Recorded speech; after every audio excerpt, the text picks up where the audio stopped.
Hi, this is Eric, and you are listening to the Long Box Review comic book podcast. Welcome to the show. Today's episode is going to be a return of something that I did last year that decided I wasn't going to do anymore, but I really kept thinking about it and wanted to bring it back because it gets me to talk about, it allows me to talk about a bunch of different comic books that I've been reading. And that is the pull list review episodes. And so even though this is, as I record this, it's March, who knows when this will come out. So I'm already behind, way behind, but that's okay. I still want to talk about these comics. And so I'm going to be talking about the comics that I read in January 2024, of which there were 55. I'm not going to be talking about each and every one of these. And my intent was only to talk about the ones that I really wanted to talk about. But as I started taking notes on these various comic books, it turns out I had things to say about most of them. So I don't know, buckle up maybe. This might be a long one. Who knows? And so this is not going to be like in-depth reviews of these comic books. These are just some real quick thoughts because there's so many. And we'll just get into it. But to start off with, just to mention, I read Amazing Spider-Man number 248, but I've already talked about this on the Kid Who Collects Spider-Man episode with Troy Wilson. That was episode 240, released on January 17th of 2024. And then the next one, Marvel Super Special Battlestar Galactica, which I've already talked about on episode 241, which is my Comics History November-December 1978 episode that I released in February, on February 7th. So go listen to those episodes. And I think there's maybe one or two more of those on the list. No, these are all the rest of these. Nope, one more. One more when we get to it. The rest of these are things that I have not talked about before. And the first of which is Parker Girls, Volume 2, which contains issues 6 through 10, the second half of the series by Terry Moore, and Brian Miller and Steve Haymaker? Haymaker? I don't know. On the cover colors. I was on pins and needles because of the ending to Volume 1, with Kachu getting drugged and captured, while the villain in the second half, this Volume 2, gets his comeuppance in the end. I was let down by how that happened at first. When I was rereading this to take notes, I realized I wanted Kachu to rain down vengeance on that son of a bitch with a righteous anger. But that would have been the trite, stereotypical, easy fashion to depict that. Instead, Terry Moore ups the stakes with the villain by having some business partners deal with his theft and betrayal that's described in the story. Unsurprisingly and satisfactorily, the book ends with how it should always end when it comes to Kachu, her reuniting with Francine, and all is right in the world. I have also noticed that more and more villains in comic books are of the very rich and male variety. I know, I see that as a thinly veiled Trump stand-in or stands-in, which amuses me to no end. Down with the oligarchs.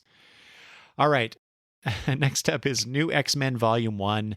This contains issues 114 through 116, annual 2001, and issues 117 through 126 by Quitely, Cordy, Van Sciver, Hugh Derenick, Grant Morrison, Townsend, Morales, Rollins, Green, Alangalan, Mickey, Peroda, Hannah, Floria, Haberlin, Hi-Fi Design, RS, and Seda T. Wow, that's a lot. This is one of the epic collections. This is the first volume of the, as they put on the cover, the Grant Morrison collection. So I'm continuing slowly my Grant Morrison read. I last year read Volume 1 of Invisibles. Had not read until now his new X-Men run, and so I finally got to read about things I've heard about for years: the Genoshan Massacre, Professor X's womb twin, and Zorn. So all those things were introduced in this first volume. And this was a treat. I particularly like this. The X-Men were cool, kick-ass folks that dealt with weird Doom Patrol-like stuff. And like I said, it was a lot of fun to read. And I have 2 more volumes to go. All right, next up is Animosity Volume 2, issues 5 through 8 by Rafael de la Torre, Marguerite Bennett, Rob Schwager, and Marshall Dillon. I read Volume 1 of this years ago, and I can't recall if I actually talked about it on the podcast or put it on the blog. Either way, I was impressed with the overall story and the world that they had created, but for some reason, I did not continue with it until now. While I was going through, and this is the reason, while I was going through my comics to see what I could remove from the collection, just things I no longer cared about, didn't like, either way, I actually pulled volume 1 of this and put it in the discard pile. But put it back in upon further thoughts. Like, well, I kept coming back to the idea of I really was impressed by what I read in volume 1, and I was curious about what came next. So I put it back in. And now many months later, I ordered this second trade, and I have recently got in from a more recent order, volume 3. However, I now worry about the rinse repeat nature of the story. That is, as they journey, they will encounter obstacles along the way that are just variations on a theme. Will this be like The Walking Dead, which did get repetitive, or will it go in unexpected ways? So volume 2 was kind of a letdown. We'll see how volume 3 goes. Although I do kind of expect the former. So I need to decide if I want to invest more into this series or not. Like I said, I got volume 3. I'm really curious if you read, further along and enjoyed this and why. So please let me know what you thought about Animosity as it went on. I did quite enjoy the back matter of this trade, which gives us glimpses into this world, including brief descriptions of the affairs of each state in the United States and in countries around the world. I wonder if they ever did any spin-offs to explore more of this world later on, or I guess I have to look at that. All right, next up is the Great British Bump Off trade, issues 1 through 4, by Max Sarin, John Allison, Sammy Boris, and Jim Campbell. So, a new series by the same artist-writer team that gave me one of my favorite comic book series of all time, Giant Days? Yes, please. So I was very much looking forward to this to be being collected so I could read it. Alas, the story, while entertaining for the most part, lacked the punch and clarity of Giant Days for me. Clarity of storytelling, not in the sequentials, but just the overall plot, I guess. So yeah, it's not a knock on Sarin's art, because I love Max Sarin's art. I think the writer lost his way in the plot somewhat, basically. Still very funny in parts. I would love it if this inhabited the same world as Giant Days, kind of like how Terry Moore has basically all his books inhabit the same universe. Not necessarily that they cross over, although they have, but that would be kind of neat that we would see the girls of Giant Days have an adventure with the detective chef in this book. So okay, next up is I believe it's Triskele. I pronounce it Triskele. This is issue 1 by Monoramas and Felipe Pan.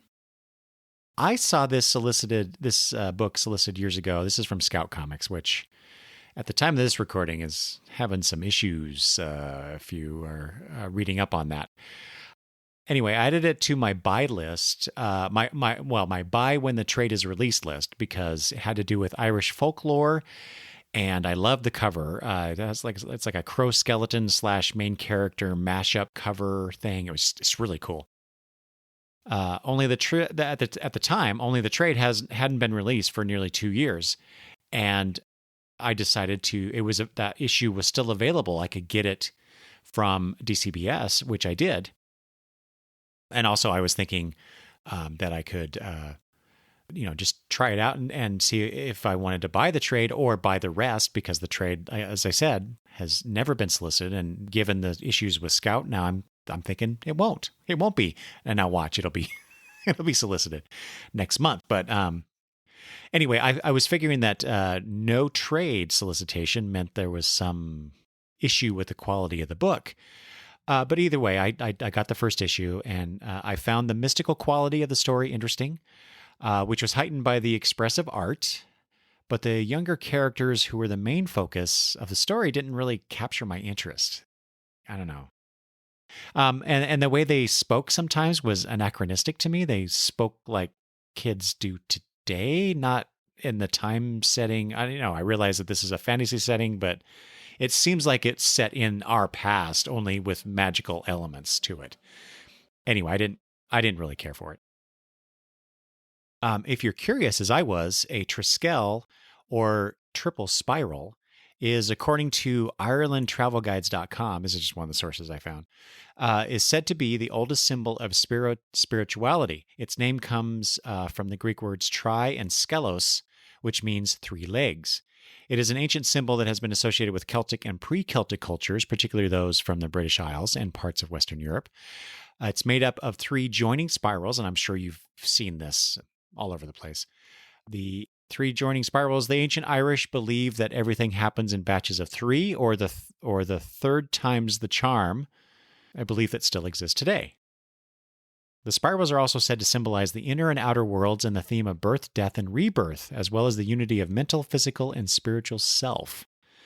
So I thought that's pretty cool. I like that concept. Given that, I wonder how much of the symbolism of this played into this story. I did see a little bit of it in this first issue, so maybe that's explored more in the other issues that were released.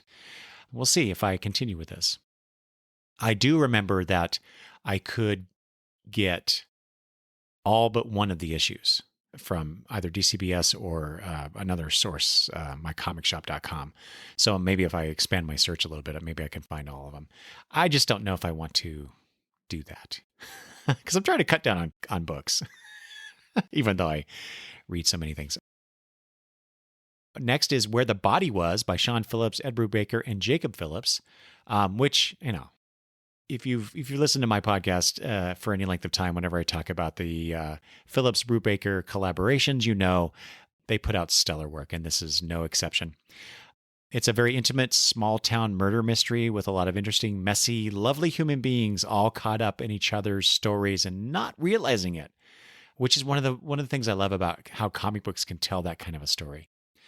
There are twists and turns, love and betrayal, and even a superhero of sorts in the story. I think this is their best book since the Reckless series, which I think is probably their best of all.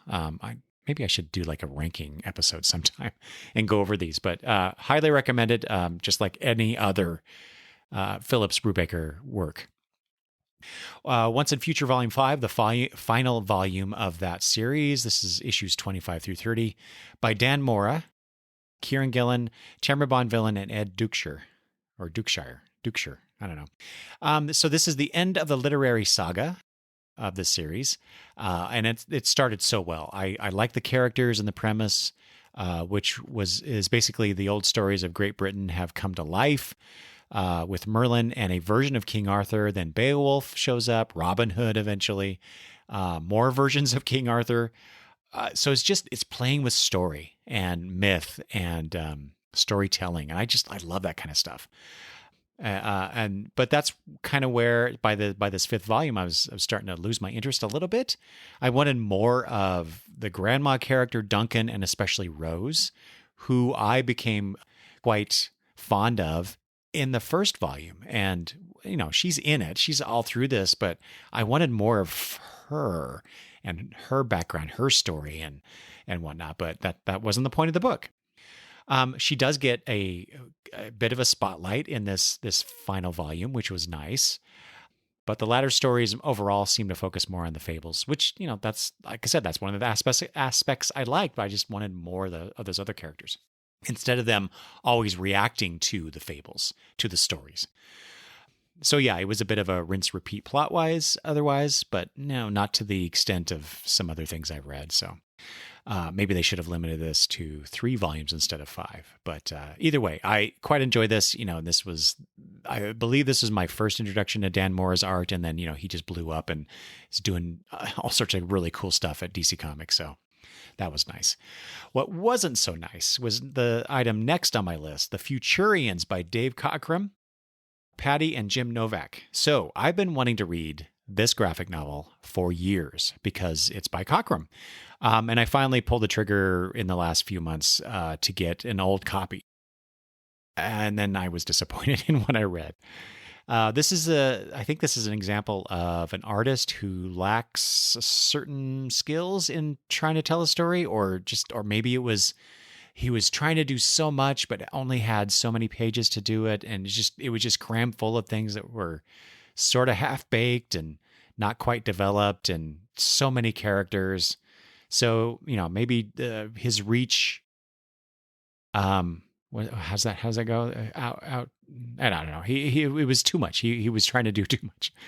Anyway, the plot was overly complicated, but also at the same time familiar. It was like repeating familiar tropes. The characters were mostly one-dimensional. The dialogue and captions, and there was a lot of those, read very much like a bad Bronze Age Marvel superhero comic. And one of the characters, Avatar, his constant misogyny was so grating. He was talking down to women. He was dismissing them. That's part of his character, I guess, fine, but it's just like, oh man, I don't know. Probably when I was younger, I would have just glossed right over that. But now it's just like, oh, I do not like this guy. I don't like reading him talk like this. I think if the characters he was talking to would have put him in his place, that'd be one thing. But it's just ignored, and maybe that's what I found so grating. I think if I know I might be pushing some buttons here, but if Cockrum had developed this comic with a talented writer, this could have been something special, perhaps. Otherwise, the art is nice for the most part. I did like many of the character designs. There's some interesting ideas in it. It's just, like I said, it's kind of half-baked. Next up, I read Black Panther. This is from his first volume. Issue number 15 by Jerry Bingham, Ed Hannigan, Gene Day, George Roussos, Jasper Saladino, and Clem Robbins. This is a bit of an interesting book. I had been searching for years for a Daredevil issue where he fights Claw, which is something that I remember reading from my childhood. I have a very specific memory of reading Daredevil fighting Claw. It was a comic book that I read at my cousin's house, along with an old Ghost Rider issue that I don't remember anything about other than I read it. So yeah, flash forward 4 decades, and I'm searching for Claw in the Marvel Unlimited app, and I'm scanning the covers to see if I, spur some memory or something. And I see this Black Panther issue with Claw on the cover, and I take a look. I open up the book, and eureka! This is the Daredevil issue I had been searching for.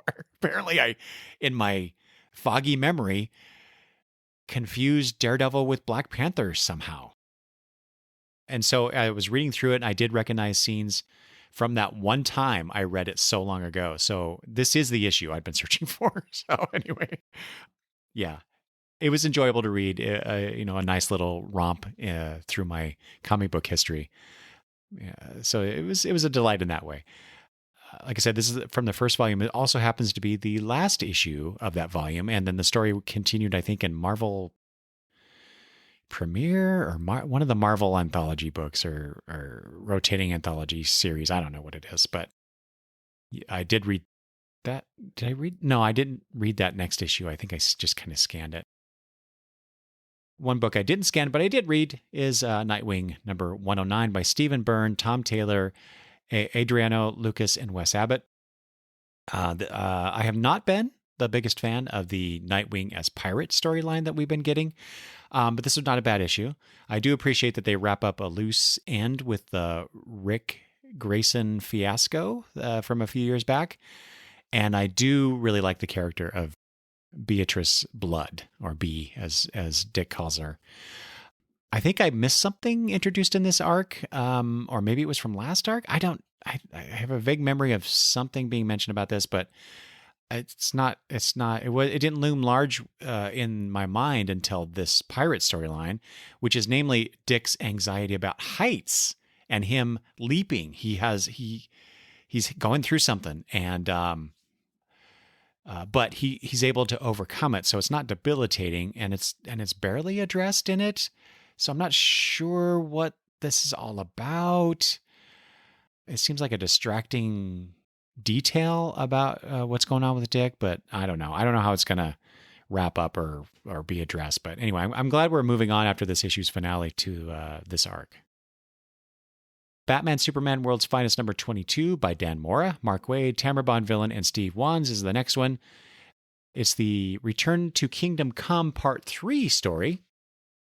Only this isn't really a return to the Kingdom Come universe, if you will, so much as it's, I believe that they're presenting this as it's earlier in the timeline than the Kingdom Come series. And so there was a crossover with our universe and their universe. And so that's what they're dealing with, a prequel, if you will, to Kingdom Come. At this time, Gog rules all, and he has plans for taking on Darkseid, the first step of which is turning Superman's former sidekick Thunderboy, now called Thunderman, into the more familiar Magog character from the original series, which that adds a lot of depth to those two characters that was never there and never hinted at in the original Kingdom Come series. So I like that.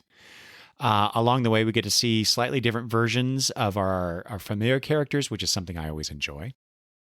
Although it's odd to see Wonder Woman, that universe's Wonder Woman, not somehow interact with our Batman and Superman. It's just that really the only crossover is the conflict between our Batman and Superman and the rest of those characters, and their interaction specifically with the Batman and Superman of the Kingdom Come or Earth 22 universe.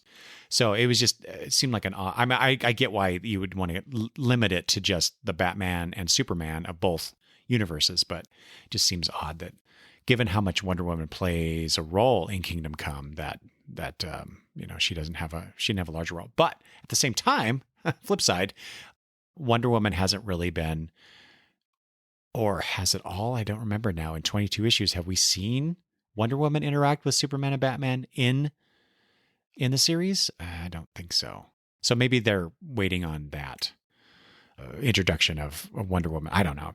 I could be totally wrong about that. But however, not everyone is familiar, at least to our Batman. One of them reminded me. So there's a one page or a splash page showing 3 different characters that I did not recognize. Well, sort of recognize. One of them reminded me of the character Sideways from the post New 52 or shortly after New 52. Anyway, but he was wearing a jacket. Another looked like Tigress from the Young Justice animated series, although slightly different. And the third one is a werewolf that's on fire with chains wrapped around his arms and torso. And this one, I had to do a little bit of research because I was really curious. Like, oh, that's a cool looking design. Who is that? And it turned out to be El Cadejo, a character inspired by Costa Rican folklore, according to an Instagram post by Dan Mora. And I want to see more of that one. World's Finest Teen Titans, number 6, the end of that series by Emanuela Lupacchino, Mike Norton, Mark Waid, Jordi Belair, and Steve Wands. I don't know if I've talked about this before. I know I put it out on social media, but I wasn't going to buy these issues originally. I was just going to read it on the app. It wasn't, it's just, I figured this was kind of like retelling the Teen Titans origin in a slightly different fashion in the world's finest, if you will, corner of the DC universe history. But then I saw the Doc Shaner variant covers that featured one Titan per issue, and I had to get them. And so, of course, because I'm buying them because originally for the covers, I had to read them. And boy, what a great series. I'm so glad that I ended up getting these.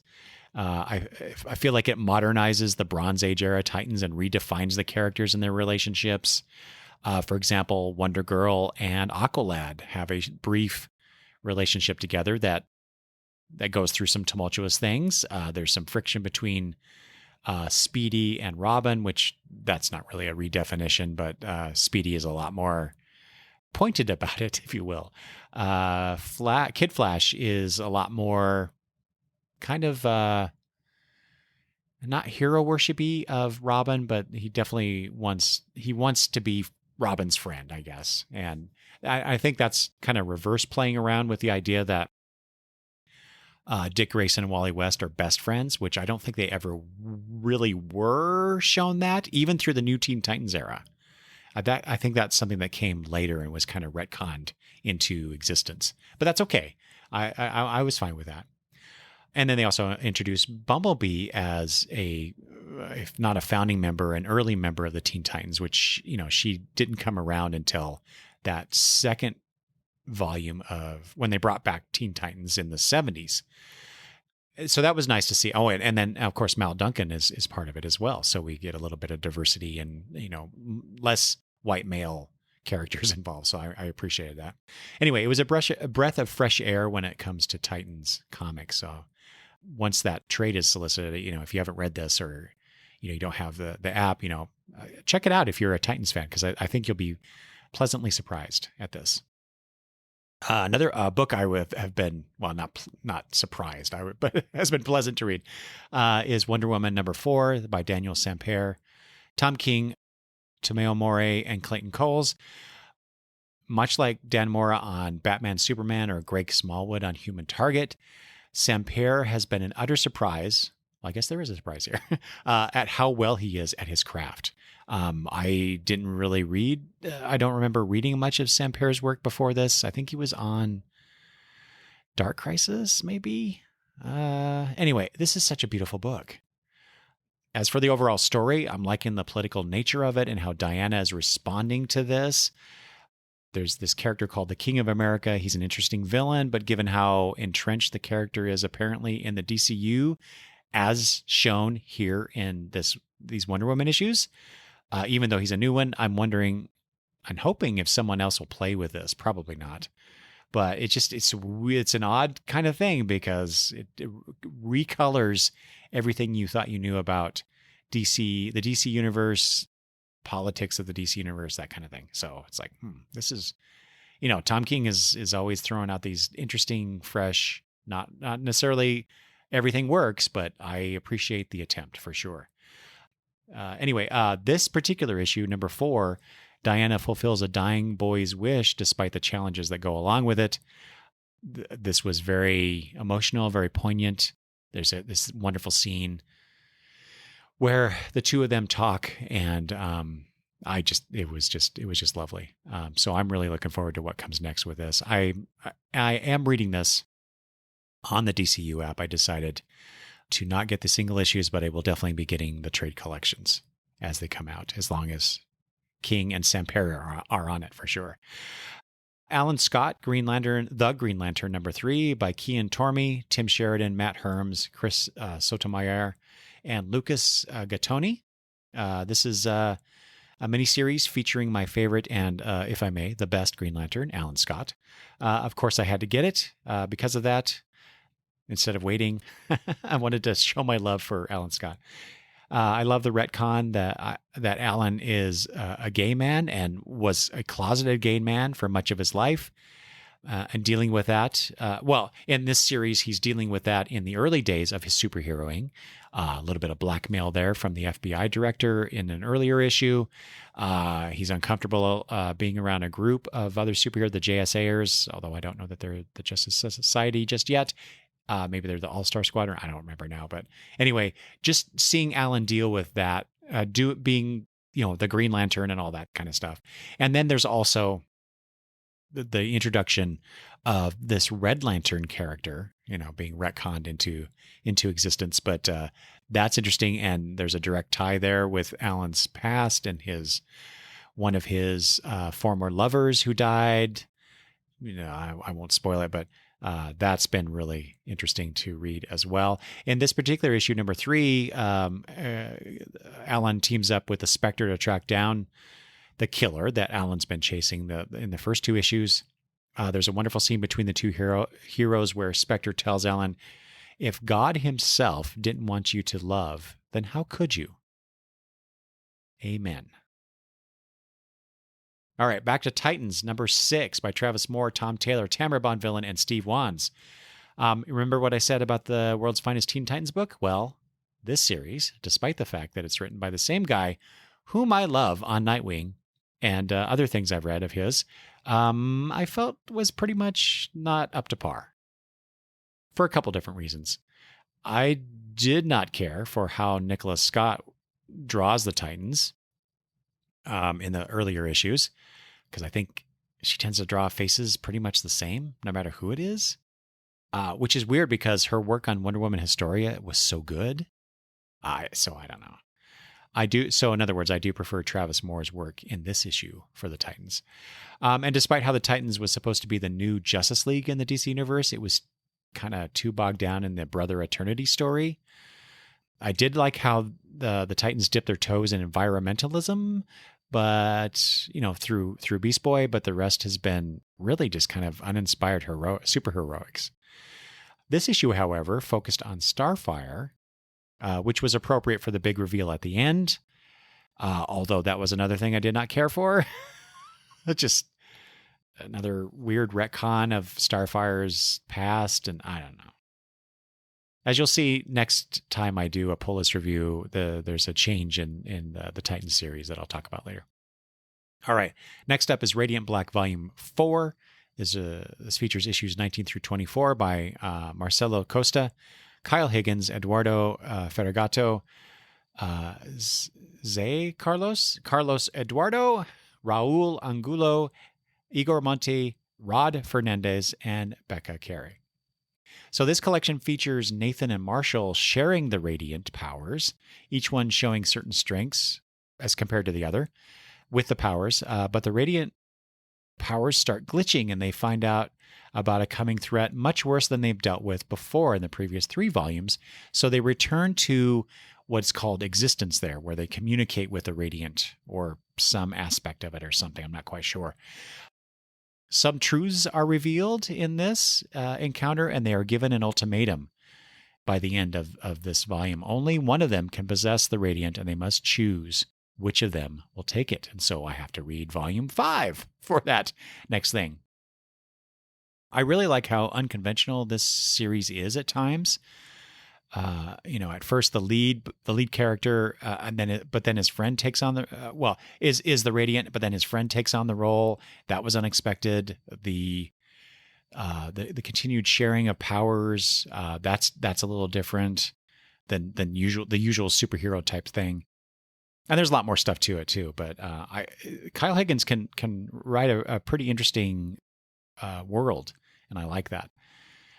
And now, like I said, they're sharing the role, and now one of them has to give it up. What is that going to be like? So yeah, I just like how they're playing with the usual superhero tropes in this.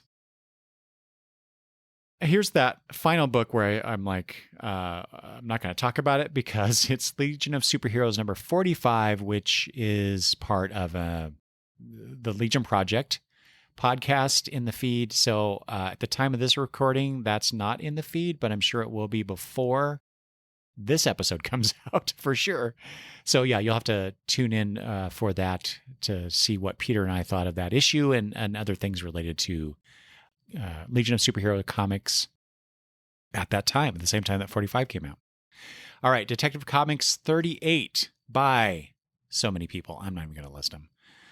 This is a facsimile comic that I bought recently. Because it came out a while ago, but I thought, you know what? I kind of want that because it features, the lead story is the debut of Robin.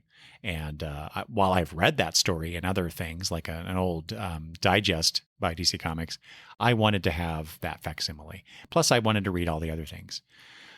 But I will say, just to start off with, my God, the comic strips back then were wordy. So many words. But besides the debut of Robin, I kind of like the Steve Malone District Attorney story by Don Lynch and the Slam Bradley strip by Jerry Siegel and Dennis Neville. So there's a bunch of other things in there too, but those are the two that really grab me. All right, we're coming up to the end of this. Couple more comics. All new collector's edition C58 by Rich Buckler, Jerry Conway, Dick Giordano, Adrian Roy, and Jasper Saladino. This is the Superman versus Shazam story put out as a treasury. I read it, however, in the Superman versus Shazam trade collection. And I've actually been looking for that treasury for a while now because I just really love Rich Buckler's art, and coupled with Giordano. But boy, this was a disappointment. Kind of like the Futurians too. It's kind of like someone at DC at that time said, "You know what the kids will love? Superman and Captain Marvel beating on each other." Yeah. Except for the appearance of Mary Marvel and Supergirl, who are the only rational superpowered beings in the story. Oh, wait, no, really. They were until the end when, out of the blue, Mary comes on to Superman, and then Supergirl comes on to Captain Marvel just to show Mary how ridiculous she's being, and then they all laugh about it in the end.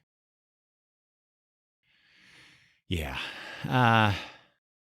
Boy, let me know if you like this story for whatever your reasoning is, because it was just, to me, it was a waste of the Buckler Giordano art.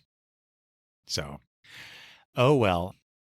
Speaking of Rich Buckler, the final book I have to talk about that I read in January of 2024, DC Comics presents number 49 by Rich Buckler, Roy Thomas, Paul Kupperberg, John Calnan, Gene D'Angelo, and John Costanza. This was also in that Superman versus Shazam trade. I believe it's an issue of the comic that I have in my collection. I just hadn't read it yet, so I just went ahead and read it. This was a cute show us the Earth One equivalent of another multiverse Earth character, namely the Earth One Billy Batson. And they did this a few times back in the Bronze Age era, and it was always interesting to see this. Superman encounters this Billy when Black Adam makes his way to Earth One, and Earth One Billy tries to help out, but then gets grabbed by Black Adam, and Superman has to go get Captain Marvel to help out. And they save the day, of course. But it is the Earth One Billy who engineers Black Adam's defeat by the tried and true method of mispronouncing the wizard Shazam's name. And those are just doing that, and then also, I've seen that so many times with Superman and Mxyzptlk, where it's like, how stupid are these characters if they feel compelled to say the name correctly to show, lord it over the person, but then, they're dumb enough to fall for it. I got to that point in the story, I'm like, oh my God, really? Otherwise, it was I felt a pretty good issue of DC Comics Presents. So anyway, there you go. Those are some of the 55 comics that I read in January 2024. Let me know if you have any thoughts about these comics, disagree with me, agree with me. Anyway, I'd love to hear from you. Please send me email at longboxreview@gmail.com, or you can leave comments at the website as well. And with that, thanks for listening, and I will talk to you later. Bye-bye.